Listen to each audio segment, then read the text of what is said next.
আসসালামু আলাইকুম। আমরা ঠিক ৮টায় লাইভ ক্লাস শুরু করে শেষ পর্যন্ত কন্টিনিউ করতে পারি নাই। এর প্রধান কারণ হচ্ছে নেটওয়ার্ক প্রবলেম। আজকে খুব সম্ভবত মহাখালীর একটা গ্রিডে আগুন লাগার কারণে কোনোভাবেই নেটওয়ার্ক সাপোর্ট করছে না এবং ফোনের নেটওয়ার্কও ভালো সাপোর্ট করছে না, যার কারণে লাইভ বন্ধ করে দিতে বাধ্য হয়েছি আজকে। যার কারণে রেকর্ডেড ভিডিও ওই একই টপিক্সের উপর আমি একটা রেকর্ডেড ভিডিও করে আপলোড দিয়ে দেব। তোমরা ক্লাসটা দেখে নিও এবং যথাসম্ভব লাইক এবং শেয়ার কমেন্ট করে দিও। তো আমরা যেটা লাইভ ভিডিওতে যেটা শিখলাম যে এই পদ্ধতির ক্যাশ ফ্লো স্টেটমেন্টের দুইটা মেথড আছে, একটা হচ্ছে ডিরেক্ট মেথড আর একটা হচ্ছে ইনডিরেক্ট মেথড। পরীক্ষায় বেশি আছে ইনডিরেক্ট মেথড এবং অ্যাডমিশন টেস্টেও ইনডিরেক্ট মেথড থেকে আজ পর্যন্ত দুইটা কোশ্চেন আসছে। ইনডিরেক্ট মেথড অর্থাৎ প্রত্যক্ষ পদ্ধতি এবং পরোক্ষ পদ্ধতি। তো আমরা যে পদ্ধতিই করি না কেন এখানে আমাদের কাজ হচ্ছে তিন ধরনের। এটা হচ্ছে অপারেটিং অ্যাক্টিভিটিস, দুই নাম্বার হচ্ছে ইনভেস্টিং অ্যাক্টিভিটিস এবং তিন নাম্বার হচ্ছে ফাইন্যান্সিয়াল অ্যাক্টিভিটিস। তাহলে কয় ধরনের অ্যাক্টিভিটিস? তিন ধরনের, একটা অপারেটিং, একটা ইনভেস্টিং আর একটা হচ্ছে ফাইন্যান্সিয়াল। ডিরেক্ট মেথডেও তিন ধরনের অ্যাক্টিভিটিস এবং ইনডিরেক্ট মেথডেও তিন ধরনের অ্যাক্টিভিটিস। তবে দুই মেথডের ক্ষেত্রে একটা মিল আছে, এই দুই মেথডে এই দুই ধরনের ওয়ার্কিংই কাজটা হবে সেম, পার্থক্য শুধু অপারেটিং অ্যাক্টিভিটিসে। তো আমরা যেহেতু আজকে ডিরেক্ট মেথড নিয়ে কথা বলবো না, ইনডিরেক্ট মেথড নিয়ে কথা বলবো, সুতরাং এই জায়গাটাই আমরা শিখবো। তাহলে আমাদের প্রধান কাজ হচ্ছে তিন রকমের, একটা হচ্ছে অপারেটিং অ্যাক্টিভিটিস, একটা ইনভেস্টিং অ্যাক্টিভিটিস আর একটা হচ্ছে ফাইন্যান্সিয়াল অ্যাক্টিভিটিস। তো আমরা এখন জেনে নেব যে আসলে কম্পোনেন্ট বা উপাদানগুলো কি কি।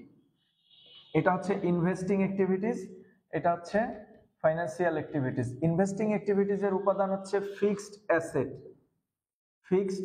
অ্যাসেট সেলস, এবং আমরা যদি ফিক্সড অ্যাসেট সেলস করি এটা এখানে যোগ করব, আর যদি আমরা ফিক্সড অ্যাসেট পারচেজ করি আমরা সেই ক্ষেত্রে বিয়োগ করব। তার মানে এই ইনভেস্টিং অ্যাক্টিভিটিসে ফিক্সড অ্যাসেট সেলস এবং ফিক্সড অ্যাসেট পারচেজ এছাড়া অন্য কোনো উপাদানের কাজ হবে না। কারেন্ট অ্যাসেট সেলস বা purchase, current liability, long term liability, owners equity, কোনো আইটেমের কাজ এখানে হবে না এক্সেপ্ট ফিক্সড অ্যাসেট। অর্থাৎ ফিক্সড অ্যাসেট সেলস অথবা পারচেজ ব্যতীত অন্য কোনো উপাদানের কাজ ইনভেস্টিং অ্যাক্টিভিটিসে হবে না। এবার আসি ফাইন্যান্সিয়াল অ্যাক্টিভিটিসে প্রথমত আসবে যেটা, সেটা হচ্ছে শেয়ার হোল্ডার্স ইকুইটি বা ওনার্স ইকুইটি রিলেটেড আইটেমগুলো।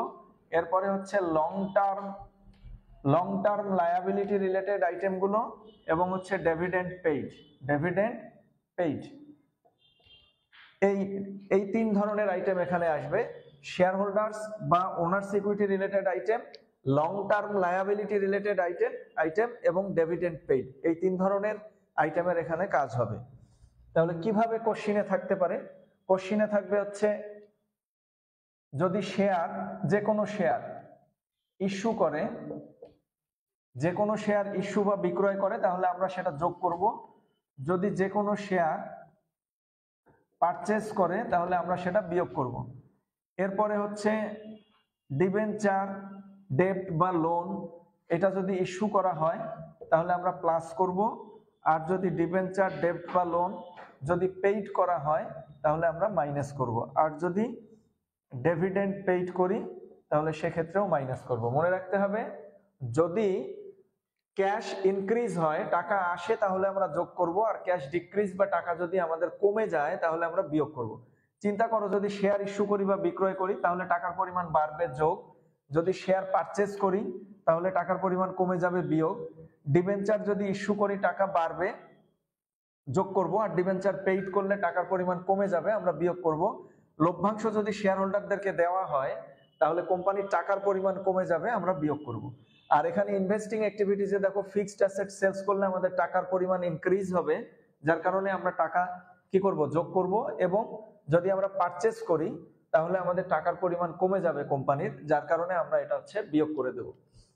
এবার আসো প্রশ্নে এখন আমরা অপারেটিং অ্যাক্টিভিটিজে কি করব? প্রশ্নে হচ্ছে নেট ইনকাম দেয়া থাকবে, এর সঙ্গে যদি কারেন্ট অ্যাসেট ইনক্রিজ হয় তাহলে আমরা বিয়োগ করব। কারেন্ট অ্যাসেট ইনক্রিজ হলে আমরা নেট ইনকামের সাথে কি করব? বিয়োগ করব। আবার কারেন্ট অ্যাসেট যদি ডিক্রিজ হয় তাহলে আমরা সেটা যোগ করব। অনুরূপভাবে যদি কারেন্ট লায়াবিলিটি ইনক্রিজ হয় আমরা যোগ করব। দেখো রিলেশনটা ব্যতিক্রম, কারেন্ট অ্যাসেট ইনক্রিজ মানে বিয়োগ হবে, বাট কারেন্ট লায়াবিলিটি ইনক্রিজ মানে যোগ হবে। তাহলে কারেন্ট লায়াবিলিটি ডিক্রিজ, দেখো যে কারেন্ট অ্যাসেট যদি ডিক্রিজ হয় কি হচ্ছে? যোগ।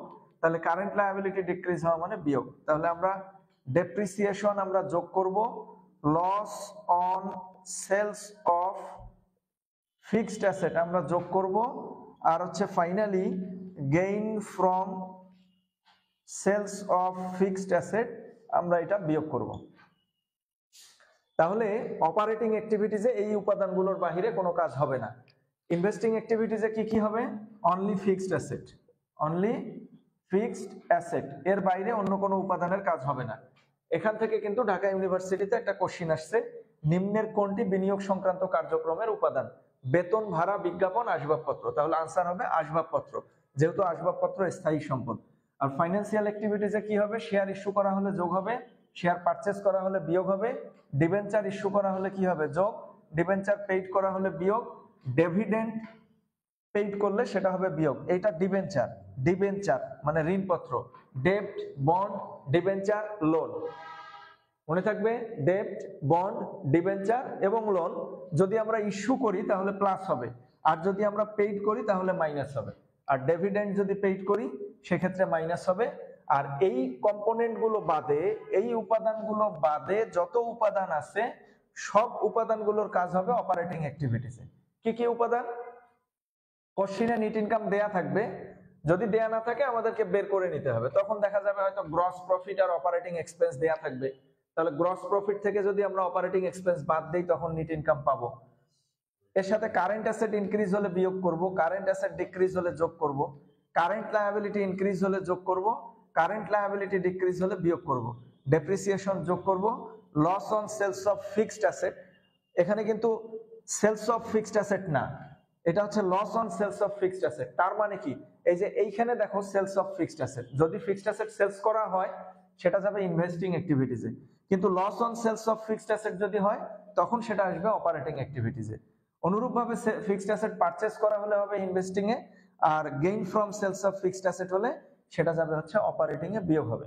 তাহলে আমাদের কাজ হচ্ছে এই যোগ বিয়োগগুলো করে যে আনসার পাওয়া যাবে সেইগুলো থেকে ফাইনালি যে আনসার পাওয়া যাবে ওর সাথে যদি আমরা ওপেনিং ক্যাশ প্লাস করি তাহলে আমরা প্রকৃত উত্তর পেয়ে যাব, ক্লোজিং ক্যাশের সাথে মিলে যাবে। কোশ্চিনে ওপেনিং এবং ক্লোজিং ক্যাশ দেয়া থাকবে, তাহলে আমাদের এই তিনটা অ্যাক্টিভিটিজের যে ব্যালেন্স পাওয়া যাবে, মনে করো অপারেটিং অ্যাক্টিভিটিস সব প্লাস মাইনাস করে 10 টাকা পাওয়া গেল, এবং ইনভেস্টিং অ্যাক্টিভিটিস সব প্লাস মাইনাস করে 2 টাকা পাওয়া গেল, আর হচ্ছে ফাইন্যান্সিয়াল অ্যাক্টিভিটিস প্লাস মাইনাস করে মাইনাস 4 টাকা পাওয়া গেল। তাহলে আমরা যেটা করব, 10 2 12, 4 বাদ দিলে হচ্ছে 8 টাকা। এটার নাম হবে নেট ইনক্রিজ ইন ক্যাশ, এর সাথে যোগ হবে ওপেনিং ক্যাশ। মনে করো কোশ্চিনে দেওয়া আছে ওপেনিং, এটা হচ্ছে ক্লোজিং, ওপেনিং ক্যাশ দেয়া আছে 4 টাকা আর ক্লোজিং ক্যাশ দেয়া আছে 12 টাকা। তাহলে আমরা ওপেনিং ক্যাশ যোগ করব 4, ফাইনালি ক্লোজিং ক্যাশ পাওয়া যাবে হচ্ছে 12। দ্যাট মিন্স আমাদের আনসার এবং কোশ্চিনের আনসার, কোশ্চিনে যে ক্লোজিং ক্যাশ ব্যালেন্স দেওয়া থাকবে সেটা কিন্তু মিলে যাবে। আমি আবার বলছি, আমরা 3 ধরনের অ্যাক্টিভিটিজ এর কাজ করব, একটা হচ্ছে অপারেটিং, একটা ইনভেস্টিং আর একটা হচ্ছে ফাইন্যান্সিয়াল। তাহলে অপারেটিং এর আনসার, ইনভেস্টিং এর আনসার এবং ফাইন্যান্সিয়াল অ্যাক্টিভিটিজ এর আনসার প্লাস মাইনাস করে একটা আনসার আসবে। এটার নাম দেব নেট ইনক্রিজ অথবা ডিক্রিজ ইন ক্যাশ। যদি মাইনাস ব্যালেন্স আসে ডিক্রিজ, আর প্লাস ব্যালেন্স আসলে হবে ইনক্রিজ। তাহলে এর সাথে যোগ হবে ওপেনিং ক্যাশ, আমরা পাবো হচ্ছে ক্লোজিং ক্যাশ ব্যালেন্স। কোশ্চিনে ওপেনিং ক্যাশ ব্যালেন্স দেওয়া থাকবে এবং ক্লোজিং ক্যাশ ব্যালেন্স দেওয়া থাকবে, ওপেনিং ক্যাশ ব্যালেন্স যোগ করলে ক্লোজিং ক্যাশ ব্যালেন্সের সাথে মিলে যাবে। ক্লিয়ার? ফাইনালি তাহলে আমরা ছক আকারে দেখবো যে আমরা আসলে অঙ্ক কিভাবে করব সেটা হচ্ছে এরকম একটা বক্স হবে, ছক টেনে টাকার ঘর হবে 3টা। আমরা এখানে শিরোনাম দেব অপারেটিং অ্যাক্টিভিটিস, এরপরে শিরোনাম দেব ইনভেস্টিং অ্যাক্টিভিটিস, এরপরে দেব হচ্ছে ফাইন্যান্সিয়াল অ্যাক্টিভিটিস। অপারেটিং অ্যাক্টিভিটিসে প্রথমে আমরা লিখব নেট ইনকাম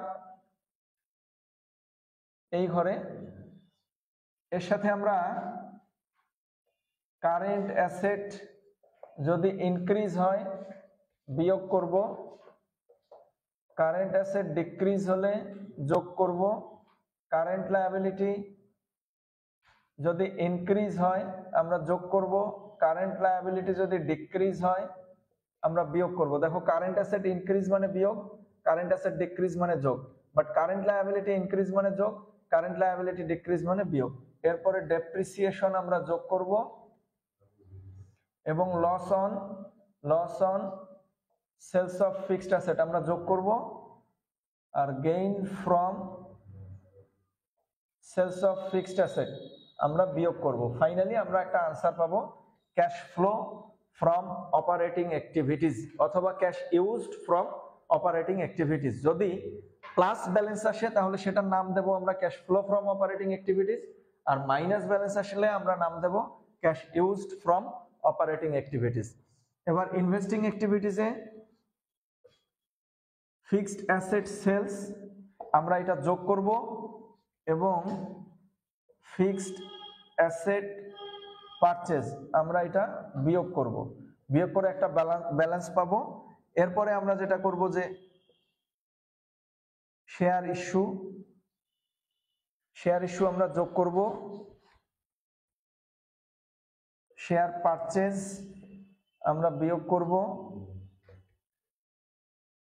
ডিবেঞ্চার ইস্যু যোগ করব, ডিবেঞ্চার পেইড এটা বিয়োগ করব, ডিভিডেন্ড পেইড আমরা বিয়োগ করব। বিয়োগ করে ফাইনালি এখানে একটা আনসার পাওয়া যাবে।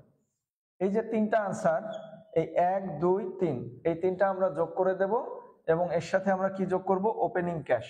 ওপেনিং ক্যাশ যোগ করলে আমরা পেয়ে যাব ক্লোজিং ক্যাশ। এটাই হচ্ছে আনসার। আশা করি তোমরা বুঝতে পেরেছো। Best of luck. আবারও বলছি যে আজকের আমরা এই লাইভে যে প্রবলেম হয়েছে এই কারণে আমরা আন্তরিকভাবে দুঃখিত। আমি আন্তরিকভাবে দুঃখিত।